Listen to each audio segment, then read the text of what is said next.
오늘 우리에게 주신 하나님의 말씀 시편 69편 30절에서 36절의 말씀을 저와 함께 한 절씩 교독하시겠습니다. 내가 노래로 하나님의 이름을 찬송하며 감사함으로 하나님을 위대하시다 하리니 이것이 소 곧 뿔과 굽이 있는 황소를 드림보다 여호와를 더욱 기쁘시게 함이 될 것이라. 곤고한 자가 이를 보고 기뻐하나니 하나님을 찾는 너희들아 너희 마음을 소생하게 할지어다. 여호와는 궁핍한 자의 소리를 들으시며 자기로 말미암아 갇힌 자를 멸시하지 아니하시나니 천지가 그를 찬송할 것이요 바다와 그 중에 모든 생물도 그리할지로다. 하나님이 시온을 구원하시고 유다 성읍을 건설하시리니 무리가 거기에 살며 소유를 삼으리로다. 36절 함께 읽겠습니다. 그의 종들의 후손이 또한 이를 상속하고 그의 이름을 사랑하는 자가 그 중에 살리로다. 아멘. 어제 이어지는 시편 69편의 하반절, 이 내용은 고난당하는 신앙인의 탄식에 대해서 우리에게 보여주고 있습니다. 특히 우리가 같이 읽은 이 본문의 내용은 여기에 대해서 다시 한번 이야기하며 우리가 어떻게 하나님께 나아갈 수 있을까, 이것을 고백하게 되는데, 그 윗부분에 있는 19절에서 21절의 이 탄식과 고난에 대한 이야기들은 우리가 예수님의 십자가의 모습을 다시 한번 떠올릴 수 있도록 그런 이야기와 모습과 같이 나타나게 됩니다. 그는 대적들로 둘러싸여서 조롱과 비난을 당하는 그 자리에 놓여 있습니다.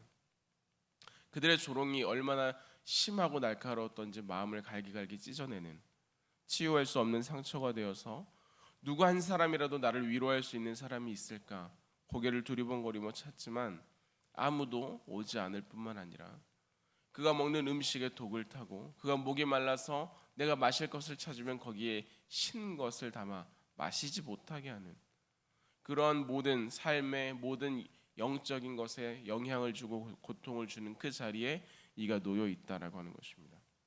이 자리에서, 이 슬픔의 자리에서, 이 고난의 자리에서 무엇을 할 수 있을까?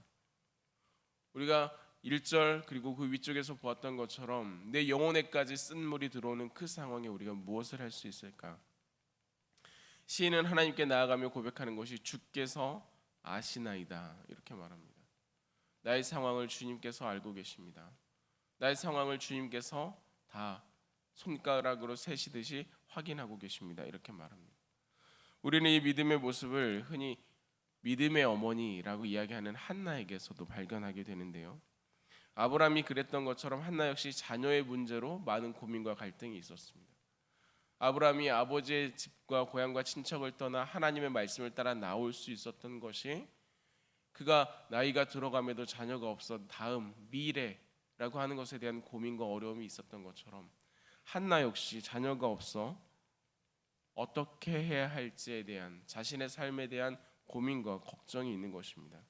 그래도 아브라함은 자신이 남성이기 때문에 사회적 활동을 하는 데는 아무런 무리가 없지만 한나는 여성이기 때문에 당시의 사회 문화적 인식 속에서 그가 행할 수 있는 것이 거의 없었습니다. 그 당시의 여성은 내가 집 밖에 문 앞을 나가 어디를 가까운 데를 간다 할지라도 어린 아들을 앞세워서 뒤에서 가야 하는 것이 여성의 모습이었다면, 자녀가 없는 이 한나의 입장에서는 무엇을 하나 하기에도 쉽지 않은 자리다라고 하는 것입니다. 게다가 둘째 아내였던, 남편의 둘째 아내였던 브닌나는 자녀가 있었음이 이 한나로 하여금 큰 상심함과 어려움에 놓이게 했습니다. 그리고 그 브닌나가 이 한나를 조롱하는 것입니다. 내 삶을 헤집는 아픔, 더구나 나를 비참하게 만드는 그러한 상처 가운데 놓여 있는 이 문제를 누구도 해결해 줄 수 없는 것입니다. 그의 남편이 있었지만 그의 남편도 이것을 해결해 줄 수 있는 사람이 아니었습니다. 그래서 한나가 그 괴로운 마음을 하나님 앞에 나아가 토로하는 것입니다. 내가 얼마나 힘들고 내가 얼마나 지쳐 있으면 내 마음이 얼마나 괴로운지, 다른 사람 아니 제사장이 보기에도, 그 자리에 기도하는 모습을 본 제사장이 보기에도 아니 저렇게 기도하는가라고 여겨질 만큼 이상하고 큰 몸부림을 가지고 있는, 그게 이 한나가 가지고 있는 마음의 상처와 아픔이었습니다. 하지만 누구도 개의치 않고 하나님 앞에 나아가는 것이죠. 이유가 무엇입니까? 하나님만이 이 문제를 해결해 주실 수 있는 분이기 때문입니다. 하나님만이 이 모든 일을 주관하실 수 있는 분이라 한나가 고백하는 것입니다. 우리 역시 이 사실을 잘 알고 있습니다. 이 교회에서 자라고 있는 어린 아이들도 이 사실을 너무 잘 알고 있습니다. 그래서 하나님께 나아가 기도하는 것이죠. 나의 문제를 가지고 하나님께 나아가 기도합니다. 그래서 우리에게는 이런 문제가 있다, 내 삶을 어렵게 하고 나를 괴롭게 하는 문제가 있다, 이 사실 자체가 우리에게 큰 어려움과 두려움이 되는 것은 아닙니다.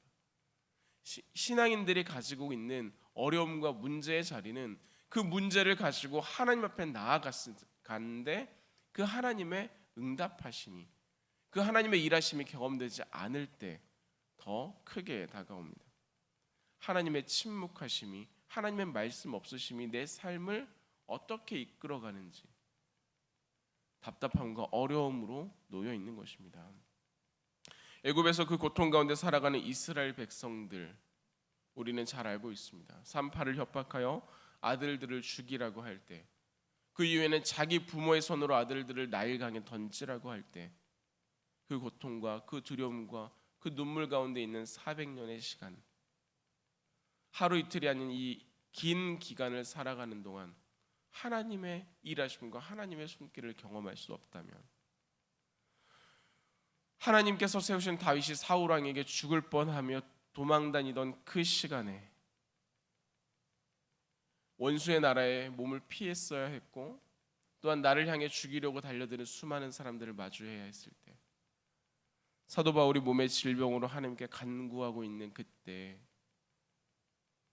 아무런 움직임을 보이지 않으시며 침묵하시는 것 같은 그 하나님의 마음, 수많은 믿음의 선조들이 자신의 믿음을 지키기 위해 몸부림칠 때, 그리하여 하나님 앞에 나가 간구함에도 불구하고 하나님의 응답하심을 경험하지 못하고 하나님의 일하심을 우리가 느낄 수 없다고 여겨지는 그때 우리는 힘들어지는 것입니다. 그 모든 삶이 수많은 박해와 조롱과 비난으로 채워졌던 예레미야 선지자는 그러한 마음을 담아 15장 19절 18절에 이렇게 말하는데요, 나의 고통이 계속하여 상처가 중하다. 그럼에도 불구하고 하나님은 속이는 시내와 같으셔서, 물이 있는 줄 알고 내가 거기에 갔지만 이미 말라버린 속이는 시내와 같은 분이셔서 내가 간구하나 그 안에서 내가 물을 얻을 수 없다. 이렇게 탄식하는 겁니다. 이렇게 고통을 하는 것입니다. 예레미야 선지자, 우리가 잘 알고 있는 대선지자, 그도 하나님에 대해서, 하나님의 말씀 없으심, 침묵함에 대한 고통을 이렇게 토로하는 것이죠. 오늘 시를 쓴 다윗도 자신을 조롱하는 모든 이들이 하나님 앞에 있지 않느냐라고 말합니다. 그들이 다 주님 앞에 있지 않습니까? 하나님께서 그들을 바라보고 계시지 않습니까? 하나님께서는 그들을 다 넘어뜨리실 수 있지 않으십니까? 그런데 왜 아무 일도 하지 않으시는 것입니까? 하나님, 그들이 마음 놓고 밥을 먹지 못하게 하여 주십시오. 하나님, 그들의 눈이 어두워져서 보지 못하게 하여 주십시오. 그들이 힘을 잃어서 일어서지 못하게 하시고 그들이 살아가는 모든 땅이 황폐하게 하여 주십시오. 하나님, 그냥 계시지 말고 하나님을 믿는다 하여 나를 조롱하는 이들, 믿음으로 살아가는 우리에게 고통을 주는 그들을 하나님 망하게 하셔서 나의 답답함을 해결해 달라고 하나님께 나아가는 것입니다. 그리고 하나님을 예배하는 나를 구원해 달라 하나님께 엎드리는 것이죠. 그만한 어려움과 하나님의 일하심과 경험을 고백하지 못할 때, 내가 그저 놓여 이 자리에서 그럼에도 불구하고 하나님을 붙들어 서 있어야 할 때, 그때가 우리에게 고난의 자리다라고 말하는 것입니다. 그러나 다윗의 고백은 자신의 고통을 토로하며 자신의 원통함을 하나님께 이야기하는 것일 뿐 하나님을 내 편으로 끌어당기는 것이 아닙니다. 내가 전적으로 옳으니 하나님은 내 편이 되어서 나의 일을 해주셔야 하는 분입니다. 이렇게 말하는 것이 아니다라고 하는 것입니다. 선악을 판단하는 것이 하나님의 권리이고 하나님의 능력이오니 하나님, 그 하나님께서 나를 붙들어 주십시오라고 말합니다. 대적뿐만 아니라 나 자신도 그 하나님 앞에 내려놓고 하나님의 판단 가운데 나아가며 5절에 이렇게 고백하죠. 하나님이여, 주는 나의 우매함을 아시오니 나의 죄가 주 앞에서 숨김이 없나이다. 나 자신마저도 그 하나님 앞에서 온전하지 못함을, 내려놓는 것입니다. 그 원수들을 미워하는 나의 우매함을, 내 상황 가운데서 하나님 앞에 원망할 수밖에 없는 우리의 연약함을 하나님 앞에 내려놓는 것이죠. 다윗은 그들을 판단하는 것이 자신의 역할이 아니기 때문에 그저 나의 자리에서 하나님께 나아가 하나님의 공의의 때를 구하는 것입니다. 그날을 기다리며 하나님의 선함을 의지해 오늘도 하나님 앞에 서 나가기를 구하는 것입니다. 내가 오늘 주님 앞에 서 있을 수 있도록 하나님 은혜를 주십시오. 그리고 그곳에서 하나님을 향해 하나님이여 주의 구원의 손길로 나를 붙들어 주십시오. 하나님 주의 구원으로 나를 온전케 하여 주십시오. 나는 이렇게 연약한 자이나 내가 이렇게 상한 곳에 서 있으나 주께서 나를 붙들어 주십시오. 나의 대적들이 나에게 이렇게 공격하고 나의 마음은 그들을 미워하는 자리에 있으나 하나님 나의 이 우매함을 살펴주시고 하나님 나의 이 원통함을 살펴주셔서 내가 하나님 앞에 온전히 설 수 있도록 나의 믿음의 자리를, 나의 신앙의 자리를 온전케 해달라고 고백하는 것입니다. 앞서 신앙인의 힘든 것이 고통 그 자체가 아니라 하나님의 침묵함에 있다라고 말씀을 드렸는데요. 그러나 동시에 신앙인의 행함은 그때에도 하나님께 나아감에 있습니다. 하나님을 신뢰하여 나의 걸음을 온전히 걸어 나아감에 있다라고 하는 것이죠. 그래서 다윗은 이 고통 가운데서도 다시금 하나님 앞에 나아가 고백하는데, 오늘 우리가 읽었던 30절의 말씀 같이 한번 보게 되시면, 내가 노래로 하나님의 이름을 찬송하며 감사함으로 하나님을 위대하시다 하리니 라고 말합니다. 이 상황 가운데서도 내가 노래로 하나님을 찬양하고 감사함으로 하나님께 나아갑니다. 다윗이 고난의 때에 찬양할 수 있는 것, 다윗이 고난의 때에 하나님께 나아가 감사할 수 있는 것, 나의 상황과 나의 여건이 전혀 바뀌지 않았음에도, 나의 상황과 상태가 여전히 고난과 슬픔 가운데 있음에도 그 하나님을 예배하고 찬양할 수 있는 것은 그 하나님을 신뢰하는 그 신뢰함에 있기 때문입니다. 궁비판자의 소리를 들으시고 하나님의 편에 선 자를 건지시는 그 하나님을 믿고, 그 하나님께서 약속하신 것처럼 다시금 시온을 구원하시고 유다의 성읍들을 회복시키시며 하나님의 모든 백성이 주를 찬양하며 기쁨으로 살아갈 수 있도록 인도하신다 하는 오늘 말씀의 이 내용을 경험하고 고백하며 신뢰하기 때문입니다. 사랑하는 성도 여러분, 우리의 삶의 자리 역시 고난의 자리일 때가 많이 있습니다. 그때 이 다윗의 고백이 우리의 고백이 되길 소망합니다. 우리의 자리에 모든 삶을 주관하시는 분이 하나님이심을 믿고 고백하며 그 하나님께 나아갈 수 있는, 그 하나님을 신뢰할 수 있는 우리가 되기를 소망합니다. 그리하여서 나의 상황과 상관없이 하나님을 찬양할 수 있으며 나의 자리에서 여전히 일하시는 그 하나님을 경험하며 감사할 수 있는 우리가 되기를 소망합니다.